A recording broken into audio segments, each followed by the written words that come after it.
12টা 1টার পরে ফুড়িরা তো Android mobile, এখন তো আর ফোনে কথা হওয়ার দরকার নাই, হাই হ্যালো সব এখন হোয়াটসঅ্যাপও চলে, ঠিক কিনা খোঁচাই?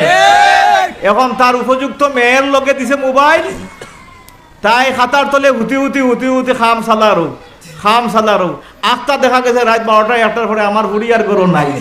ইন্না লিল্লাহি ওয়া ইন্না ইলাইহি গেছে। ইলা ঘটনা ঘটে কি ঘটে না? এর লাগি মা অগলরে হইয়া তোমাতনর জি অগলরে স্বাধীনভাবে মোবাইল দিও না, ঠিক কিনা?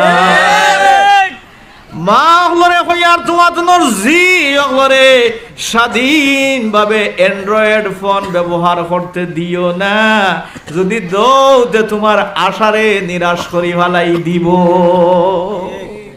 প্রত্যেক বাপ এবং প্রত্যেক মা বুক পড়া আশা নিয়ে সন্তান লালন পালন করে।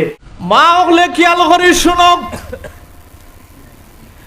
আপনার যে মেয়েটা স্কুল কলেজ ভার্সিটিতে লেখাপড়া করে, অনেক সময় অনলাইনে ক্লাস আছে, আমারও মেয়েটারে সরকারে দিছে সরকারি ট্যাবলেট নানি, হ্যাঁ ট্যাবলেট দিছে ঠিক, কিন্তু আমরা চেক আপ করি ট্যাবলেটের ভিতরে তাই কোনটা ঢুকাইছেন কিনা, যত সময় তান দরকার অত সময় তাই ইউজ করেন, দরকার শেষ দিলাও রিটার্ন।